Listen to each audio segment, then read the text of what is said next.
Bekerja, bekerja dan bekerja adalah yang utama. Saya yakin dengan kerja keras dan gotong royong, kita akan mampu melindungi segenap bangsa Indonesia dan seluruh tumpah darah Indonesia.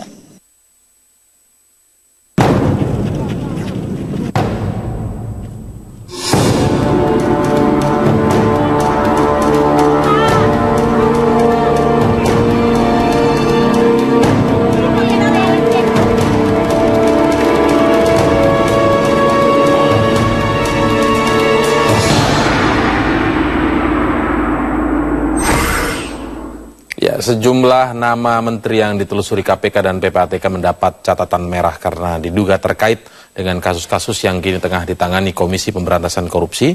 Presiden Joko Widodo pun mengaku telah mencoret nama calon-calon menterinya yang diduga bermasalah itu.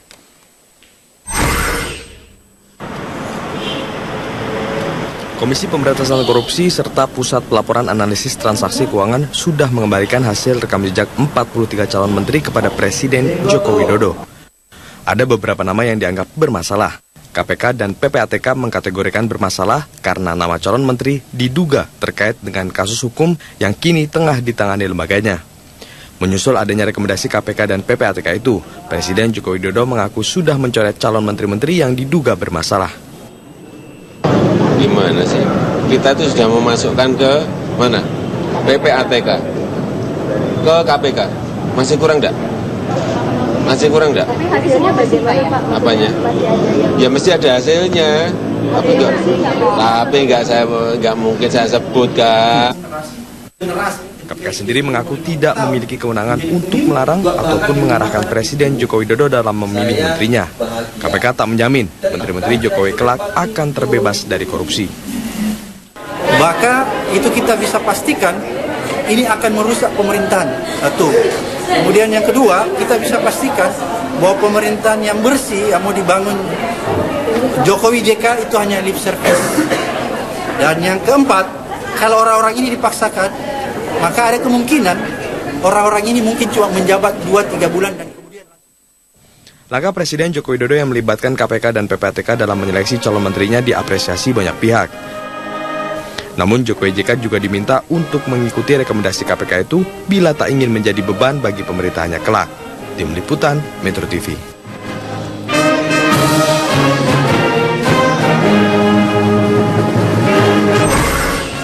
Pemirsa, usai euforia kemarin, kini saatnya bekerja. Tantangan di depan mata pemerintahan Jokowi JK kini adalah menyusun kabinet. Seperti apa wajah kabinet Jokowi nanti? Apakah sesuai dengan semangat revolusi mentalnya? Kami akan mengulasnya kali ini dengan Wasekjen PDI Perjuangan Ahmad Basara yang bergabung dari luar studio. Selamat malam, Mas Basara. Selamat malam, Bung Indra. Baik, dan kemudian ada peneliti senior LIPI Profesor Ikrar Nusabakti. Pak Ikrar, selamat malam. Malam, Indra. Kemudian ada aktivis anti korupsi ICW Ade Irawan. Mas Ade, selamat malam. Malam. Baik, kita akan mulai dari Mas Basara terlebih dahulu. Mas, sebenarnya apa yang menjadi alasan bahwa rencananya kami mendengar pengumuman kabinet akan dilakukan hari ini, tetapi apa yang menjadi alasan ini ada penundaan, Mas? Iya, yang pertama, Pak Jokowi menggunakan hak prerogatifnya untuk menentukan dan menetapkan para menteri-menteri yang akan membantu pada kabinet yang akan dipimpinnya. Sesuai dengan komitmen yang beliau bangun, bahwa Pak Jokowi akan membangun satu pemerintahan yang bersih, yang berintegritas, yang para menteri-menterinya tidak tersandera oleh persoalan-persoalan masa lalunya, baik yang menyangkut persoalan hukum maupun persoalan-persoalan yang lainnya. Salah satunya, beliau menempuh cara yang sebetulnya tidak diatur dalam norma hukum kita, yaitu berkonsultasi atau semacam bertanya, meminta konfirmasi kepada satu lembaga yang memang memiliki kewenangan untuk memberikan informasi apakah seseorang calon pejabat negara tersebut terduga atau terindikasi terhadap masalah-masalah hukum, dalam hal ini adalah kasus korupsi. Sehingga oleh karena itu keputusan Pak Jokowi menanyakan, mengkonfirmasikan nama-nama calon menterinya ke KPK, apakah yang bersangkutan bersih dari masalah-masalah hukum atau terindikasi masalah-masalah korupsi atau berpotensi akan mengalami masalah-masalah hukum, membuktikan bahwa Pak Jokowi konsisten dengan sikap dan pernyataannya untuk membangun pemerintahan yang bersih. Saya kira itu makna yang menurut hemat saya dapat menjadi catatan penting ya bagi kita dalam menyongsong kabinet baru yang akan disusun oleh Pak Jokowi. Jadi intinya agar nanti pejabat-pejabat yang menduduki posisi menteri tadi benar-benar maksimal dan bersih begitu ya. Tapi apakah ini kemudian terkait dengan apa yang dinilai oleh KPK, karena memang nama-nama tersebut diserahkan kepada KPK untuk minta konfirmasi, klarifikasi, rekam jejaknya seperti apa, seperti yang Anda sebutkan tadi. Memang dari 43 nama yang diserahkan itu ada beberapa nama sehingga sekarang harus mencari penggantinya karena dicoret oleh Pak Jokowi, begitu? Ya, pertimbangan yang sebenarnya saya kira hanya Presiden yang tahu ya. Tetapi kalau kita menelisik dari logika linearnya, maka ketika ada pernyataan-pernyataan seperti yang disampaikan oleh Ketua KPK Pak Abraham Samad tadi, bahwa ada nama-nama calon menteri yang diusulkan Pak Jokowi terindikasi atau patut diduga atau berpotensi terlibat dalam masalah-masalah korupsi. Saya kira pemunduran jadwal pengumuman kabinet salah satunya atas dasar pertimbangan itu. Tapi sekali lagi alasan yang sebenarnya hanya Presiden yang tahu, karena beliaulah yang memiliki hak prerogatif itu, Bung Indra. Baik, saya ke ICW sekarang, Mas Ade. Ini selaras begitu ya dengan semangat ICW yang saya dengar juga informasinya mengatakan lebih baik Jokowi agak menunda dulu pengumuman nama-nama kabinetnya ini, nama-nama menteri yang ada di kabinetnya ini. Iya, daripada kemudian terburu-buru tapi kemudian yang dipilih orang-orang yang bermasalah, orang-orang yang dapat rapor merah dan kuning dari KPK, lebih baik ditunda. Sebenarnya bahasanya bukan ditunda, tapi memaksimalkan waktu yang diatur oleh undang-undang di 14 hari ya. Dalam undang-undang kan 14 hari gitu. Artinya Jokowi masih bisa meminta masukan dari selain KPK, sebenarnya Jokowi juga bisa meminta masukan dari pihak-pihak yang lain sebenarnya. Kalau di luar KPK PPATK bisa juga minta masukan dari Ditjen Pajak, terutama terkait dengan SPT, atau kalau mau diperluas bisa ke Komnas HAM supaya lebih holistik gitu. Karena kabinet ini kan sebenarnya pertaruhan awal Jokowi. Orang akan menilai Jokowi ini serius, lebih independen gitu ya dari susunan kabinet. Kalau kemudian itu sudah bisa direfleksikan dari situ susunan kabinetnya ternyata banyak orang bermasalah, pasti publik melihat bahwa ini terlalu banyak komprominya dan ini akan bermasalah. Dan saya kira ketika itu terjadi, kepercayaan publik bisa turun, dan padahal ini modal besar Jokowi. Pak Ikrar, kalau kita bicara apa yang disampaikan Mas Ade, kemudian Mas Basarah tadi ketika mencoba menelisik secara logika, kronologinya begitu ya, karena semua keputusan pertimbangan ada di Pak Jokowi sebenarnya. Ini seperti mencari yang sangat ideal, tapi kita tahu realitas politiknya adalah ini ada koalisi, kemudian tentu ada kepentingan bahkan dari yang bukan koalisi, kadang bisa juga nanti bergabung di koalisi kali ini.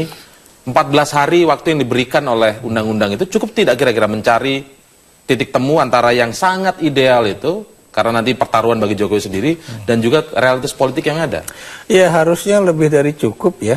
Maksud saya di sini harusnya yang namanya penyusunan kabinet itu harus sudah awal setelah presiden dan wakil presiden itu terpilih ya. Jadi misalnya harusnya pada tanggal 20 atau 21 itu udah ada kabinet baru, apalagi slogan dari Jokowi itu adalah kerja, kerja, dan kerja. Artinya ini yang cepat ya, harus cepat ya. Ya, satu tantangan ya. Kenapa demikian? Karena kan orang kemudian jadi bertanya-tanya, ini kok kenapa jadi molor-molor begini ya? Terlepas dari birokrasi tetap jalan ya, Indonesia tetap bisa hidup tanpa adanya menteri ya. Tapi kan ada satu problem juga ya, mengenai janji-janji mengenai kerja yang boleh dikatakan harus langsung jalan itu. Ini menjadi satu soal. Yang kedua ya, kita tahu bahwa problem yang terkait dengan korupsi ini ya, bukan cuma dengan KPK saja. Kalau KPK kan cuma apakah orang ini pernah dipanggil, menjadi terduga ya, itu yang menjadi persoalan di situ. Tapi juga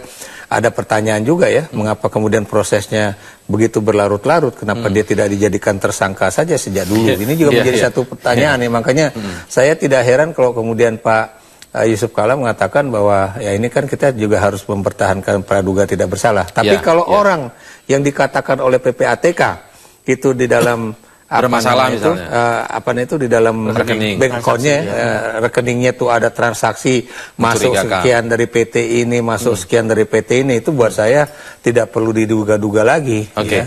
ICW juga menyebutkan sebaiknya menteri yang ada di kabinet Jokowi nanti tidak memiliki rekening DUT, salah satunya itu. Tapi nanti kita akan tanyakan ke Mas Basara. Mas Basara, ada pertanyaan menarik. Sebenarnya ketika menyusun nama-nama calon menteri ini kan sebenarnya sudah disusun, kalau tidak salah ada tim pemburunya begitu ya, headhunternya begitu untuk para menteri. Tapi setelah dibawa ke KPK kok masih ada saja nama-nama yang dicoret. Nanti kita akan membahasnya lebih lanjut. Mas Basara, tetaplah bersama kami pemirsa di Prime Time.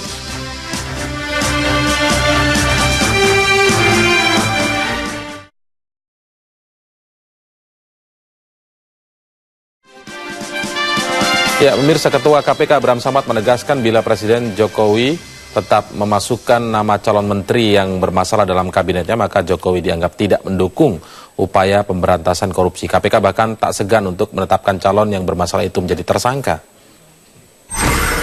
Kalau orang-orang yang bermasalah tetap dipaksakan jadi menteri oleh pemerintahan Jokowi JK, maka itu kita bisa pastikan ini akan merusak pemerintahan.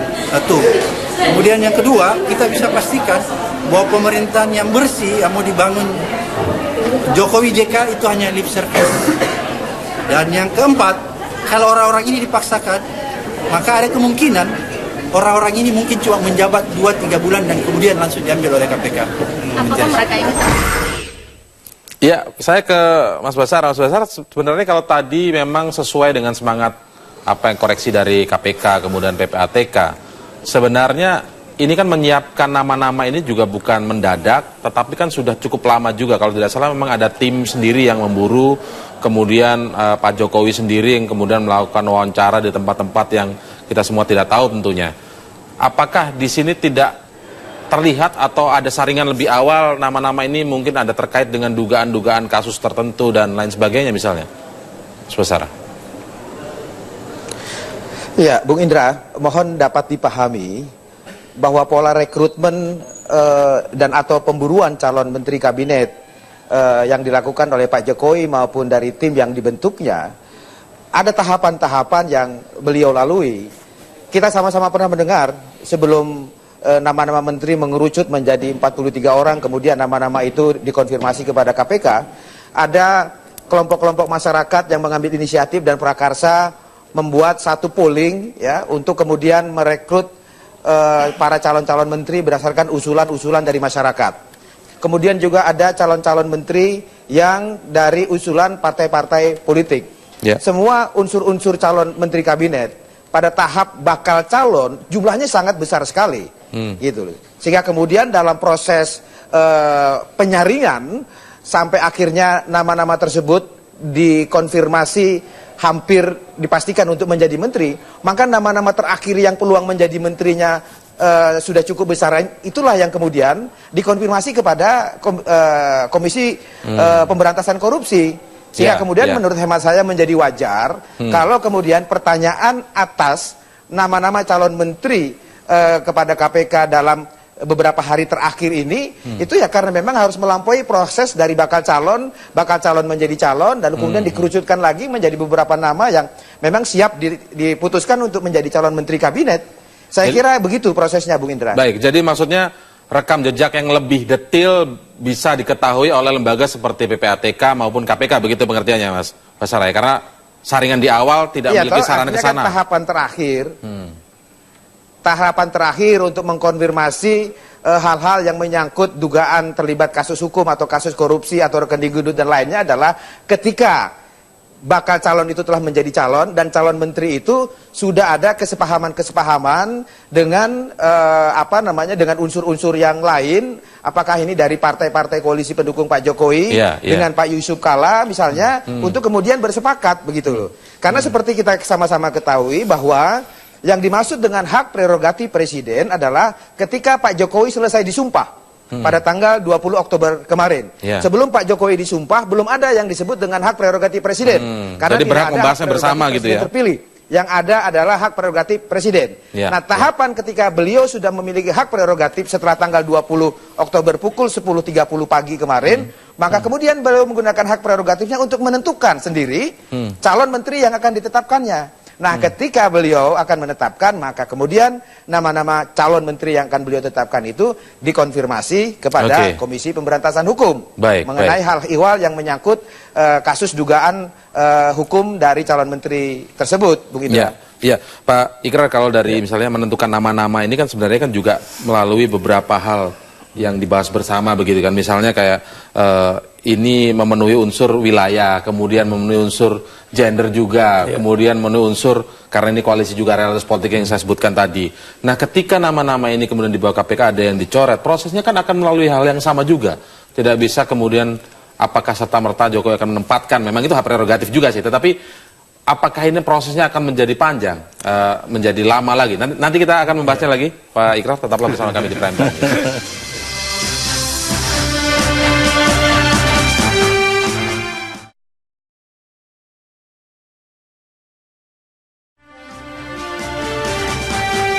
Ya, langsung saja ke Pak Ikrar, menyambung pertanyaan yang tadi, Pak. Kira-kira kan ini kalau ada kriterianya cukup banyak, kemudian sekarang dicoret, taruhlah diganti begitu ya. Lalu, ya itu kan dulu, memang nih kalau kita lihat ya ini yang dulu kan Muhatta mengatakan ya, bahwa yang namanya kabinet itu kan harus ada representasi etnik, kemudian agama dan sebagainya ya. Dan kemudian kita sekarang bertambah lagi dengan partai politik, kemudian juga golongan dan sebagainya. Makin kompleks maksudnya. Makin kompleks sekarang ya. Tapi kalau kita lihat sebetulnya kan bukan cuma 40 atau 80 orang calon menteri, kan banyak sebetulnya. Orang Indonesia dari 250 juta masa nggak bisa sih menentukan 33 orang kan. Yang jadi persoalan orang-orang yang ada rapor merah ataupun kuning tebal atau kuning tipis itu ya, itu adalah orang-orang yang akan menduduki jabatan-jabatan strategis di dalam kabinet ya. Saya beri contoh misalnya kayak Namarini Sumarno, Teras Narang atau siapalah, itu yang menjadi satu problem besar ya. Apalagi kemudian orang-orang itu adalah orang-orang dekat yang selama ini misalnya membantu Pak Jokowi selama masa kampanye presiden atau pasca kampanye presiden ya. Tapi lagi-lagi buat saya sih semuanya kita lihat aja, kalau memang kemungkinan kasus-kasus mereka memungkinkan mereka menjadi tersangka, saya pikir itu yang harus diperhatikan oleh Pak Jokowi ya. Tapi kalau kemudian kasus-kasus tersebut itu misalnya kecil kemungkinannya untuk menjadikan dia sebagai tersangka, saya pikir go ahead gitu. Oke, baik. Sambil kita lihat di layar televisi ini ada beberapa hal ya, 4 larangan untuk calon menteri Jokowi, dalam arti menteri-menteri tidak boleh mengandung unsur inilah, sepertinya begitu. Bisa kita ulang lagi. Yang pertama, tidak boleh memiliki rekening gendut dan harus memiliki asal-usul kekayaan yang jelas. Ini sumbernya ICW ya, Mas Ade ya. Kemudian yang kedua adalah menteri harus bukan berasal dari pengacara yang pernah menangani kasus korupsi dan terlibat dalam mafia peradilan. Dan bukan politisi yang terlibat dalam upaya pelemahan KPK dan menjadi mafia dalam korupsi parpol. Pengusaha yang punya konflik kepentingan dalam bisnisnya. Itu salah satu unsurnya. Mungkin bisa dijelaskan. Tadi yang paling menarik rekening gendut di awal. Kenapa tiba-tiba ICW menyebut ini adalah soal rekening gendut? Ya ini kan sebenarnya bukan cuma rekening gendut, tapi banyak hal yang kemudian menjadi pagar bagi Pak Jokowi untuk memilih calon-calon menterinya. Saya menyinggung tadi yang dikatakan oleh Mas Ikrar, yang menjadi masalah sekarang kan proses pemilihannya kan tidak selinier seperti yang dikatakan oleh Pak Basara, dari rakyat, kemudian disaring, lalu kemudian saringan lagi dikasih kepada KPK. Yang menjadi masalah kan yang elit-elit yang membuat keputusan tadi, yang kemudian justru banyak mengusulkan orang-orang yang melewati pagar yang paling tidak yang sudah kami buat tadi gitu ya. Terlibat kasus atau berpotensi terlibat kasus atau punya rekening gendut atau kemudian rekening mencurigakan dan sebagainya. Nah ini saya kira yang kemudian membuat masalah yang kemudian memunculkan nama-nama yang punya rapor kuning maupun rapor merah. Oke, bicara soal rapor kuning kita akan lihat terlebih dahulu. Wakil Presiden Yusuf Kala mengaku akan mentolerir nama-nama calon menteri yang mendapat warna kuning dari Komisi Pemberantasan Korupsi. Namun Yusuf Kala akan mempertimbangkan lagi terhadap calon menteri yang mendapat warna merah. Kalau semua aduan masyarakat itu menyebabkan orang itu terhalang jadi menteri kan berbahaya. Kalau Andre mau jadi menteri tiba-tiba saya masukkan aduan, tahu pernah terlibat apa gitu kan, hancur orang. Mesti kita tetap beradab, praduga tidak bersalah. Ya, kalau terkecuali yang merah ya barangkali kita harus. Tapi kalau hanya aduan masyarakat kemudian seorang itu kita rusak namanya kan berbahaya. Ya. Ya, nanti saya minta tanggapan dari Mas Ade, tapi kita harus break terlebih dahulu. Pemirsa, tetaplah bersama kami di Prime Time.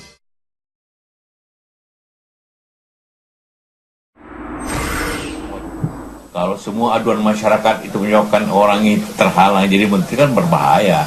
Kalau Andre mau jadi menteri tiba-tiba saya masukkan aduan, tahu pernah terlibat apa gitu kan, hancur orang. Mesti kita tetap beradab, praduga tidak bersalah. Ya, kalau terkecuali yang merah ya barangkali kita harus. Tapi kalau hanya aduan masyarakat kemudian seorang itu kita rusak namanya kan berbahaya.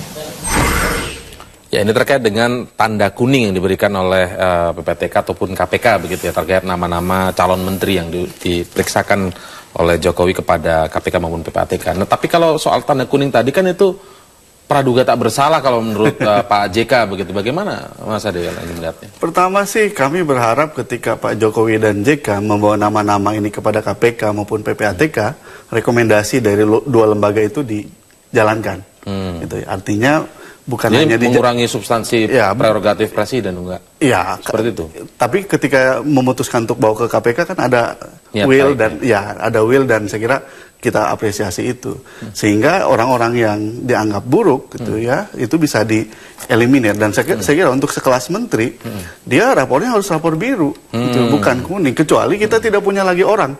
Ini kan kalau pengakuan dari Pak Jokowi atau teman-teman di tim transisi, ini kan banyak yang kandidat-kandidat ini ya. Masa sih dari banyak kandidat itu tidak ada yang punya kemampuan. Kenapa harus memaksakan kuning walaupun dan ini juga jadi pertanyaan kita, kenapa kok mulai mau kompromi yang kuning mau tetap saja diterima itu ya.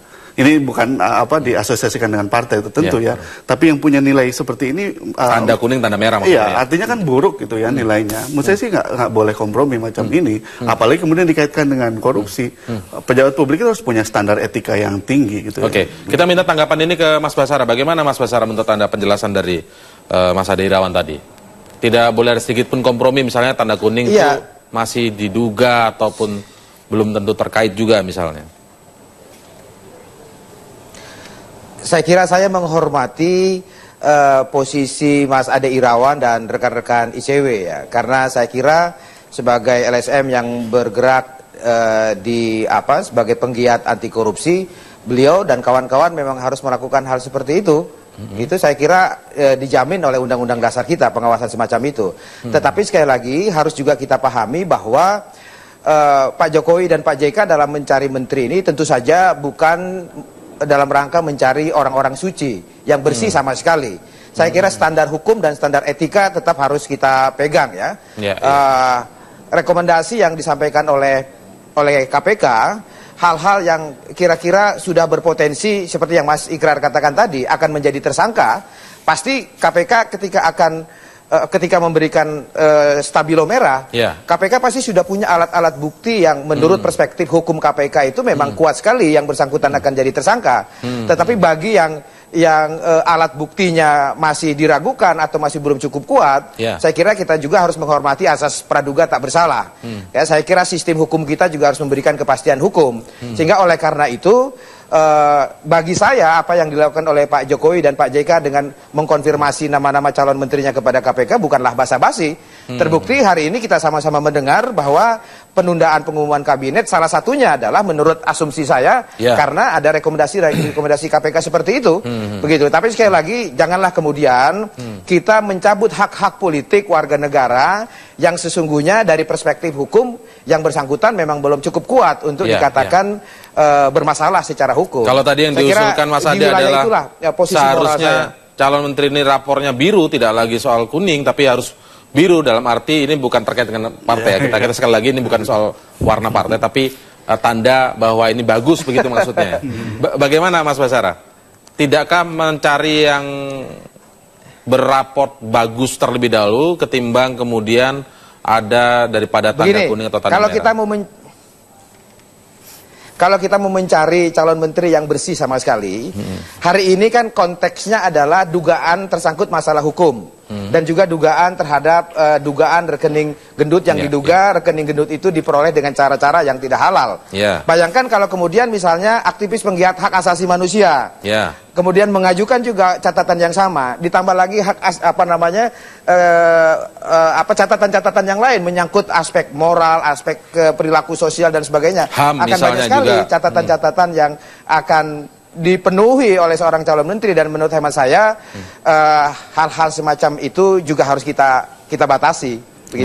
Baik. Nanti kita akan lanjutkan lagi. Memang ada banyak sekali variabelnya. Kalau kita lihat kalau ini kita bicara beberapa segmen ini tentang aspek bersih ya dari soal. Tapi kalau saya percaya dari profesional pasti banyak juga yang biru. Dari partai juga pasti banyak yang biru kok. Kenapa harus dipaksain? Iya. Kenapa harus dipaksain? Iya, kenapa harus dipaksain? Kan bisa diganti dengan yang punya. Masih dalam konteks itu. Tapi ada variabel yang lain, Pak Ikrar, yaitu misalnya Jokowi pernah berjanji bahwa tidak ada menterinya nanti yang merupakan pejabat struktural di partainya, artinya tidak ada rangkap jabatan begitu. Nanti kita akan mengulasnya lebih lanjut. Tetaplah bersama kami pemirsa di Prime Time News.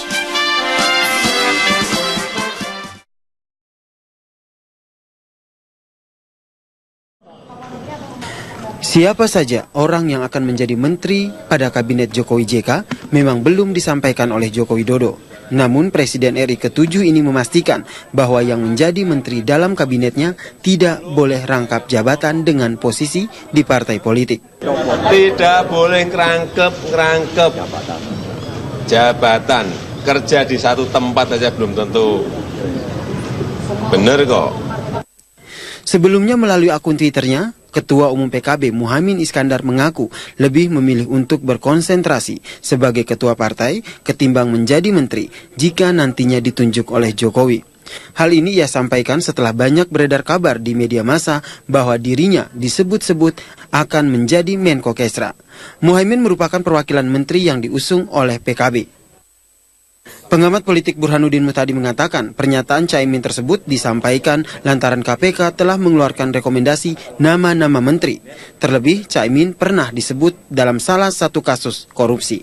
Pak Muhaimin baru tadi pagi ya, sementara KPK sudah menyodorkan hasil asesmen terhadap daftar nama calon yang mungkin dipilih Jokowi sebagai menteri 2 hari yang lalu. Jangan-jangan ini ada kaitannya dengan efek KPK juga. Kita tahu nama Muhaimin sempat disebut dalam kasus kardus Duren. Sebelumnya melalui tim transisi Jokowi JK meminta KPK untuk menelusuri sejumlah nama calon menteri apakah bersih dari korupsi atau tidak. Hasil penelusuran menunjukkan adanya calon menteri yang bermasalah karena diduga terkait dengan kasus yang tengah ditangani oleh KPK. Tim Liputan Metro TV.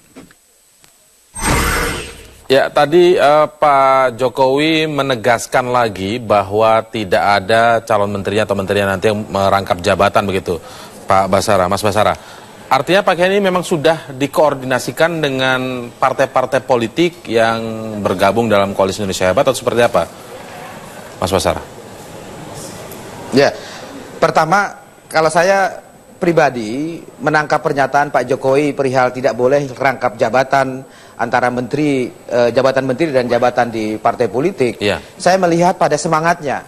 Semangat Pak Jokowi membuat pernyataan itu adalah terletak pada keinginan beliau bahwa calon-calon menteri yang akan direkrut dari unsur kalangan partai politik adalah orang-orang yang ketika dia menjabat sebagai menteri, maka kemudian berlaku kata-kata bijak yang sering dikatakan oleh Bung Karno, bahwa ketika loyalitas kepada negara dimulai, maka loyalitas kepada partai harus diakhiri. Saya kira Pak Jokowi terinspirasi dari pernyataan Bung Karno seperti itu.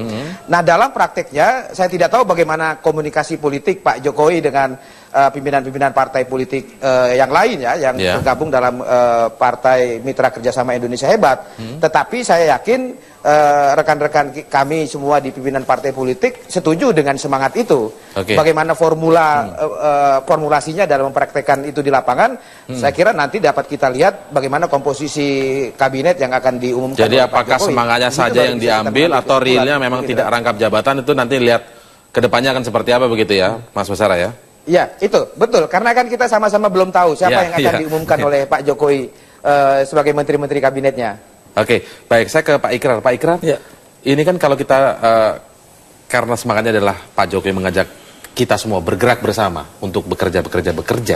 Nah, ini kita juga ingin tahu bagaimana kalau misalnya para menterinya ini kemudian performanya nanti ke depan tidak sebaik karakter kerja dari Jokowi dan JK sendiri. Kita tahu Jokowi JK adalah tipikal pekerja yang geraknya cepat. Nah, kalau menterinya kemudian tidak seperti itu, kira-kira lembaga seperti apa yang akan menilainya? Kalau kita lihat di RSBY mungkin ada seperti UKP 4. Nah, apakah dalam kabinet Jokowi ini perlu lembaga seperti serupa atau bagaimana menurut Anda? Ya, jadi kita lihat ya bahwa terus terang ya, ini persoalan menteri ya, ini cuma di Indonesia. Di era reformasi dibahas ya. Makanya senior saya ya, Pak Salim Said selalu bicara itu, Krar ngapain sih ngomongin soal kabinetnya? Padahal itu kan hak prerogatif presiden. Kan? Dulu zaman Soeharto aja, Presiden Soeharto menentukan menteri nggak ada yang ribut kan.